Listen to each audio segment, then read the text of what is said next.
All right, once we get our filled panels in, we'll come back and start measuring our valley panels.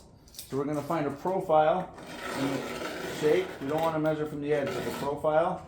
And we'll have two measurements.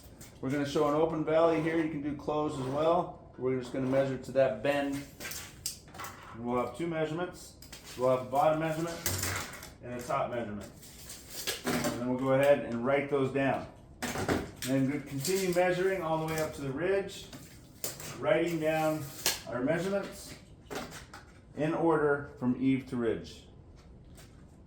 All right, once I get my measurements that are in order, I'm going to bring them down and cut and bend them. So once again, we're going to find that same profile that I measured from on the roof. And we're going to go ahead and do our marks. You want to do your marks at the bend marks and not the edges.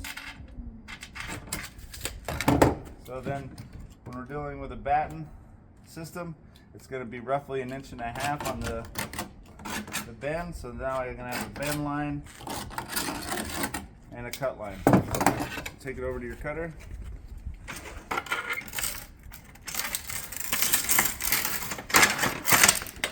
And we'll take it to our bender, fold it down since it's a valley piece. And then once we do the entire measurements, we'll have them in a pile in order, and we'll hand them up and install. Alright, so once we get our valley pieces cut and bent, we'll have them in a pile in order, and we can go ahead and start installing them.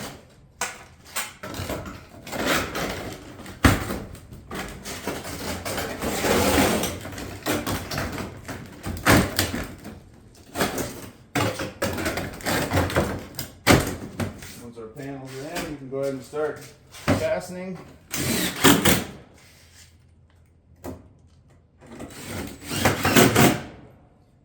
Just make sure that we don't put any fasteners into the valley pan. Keep everything out of the valley.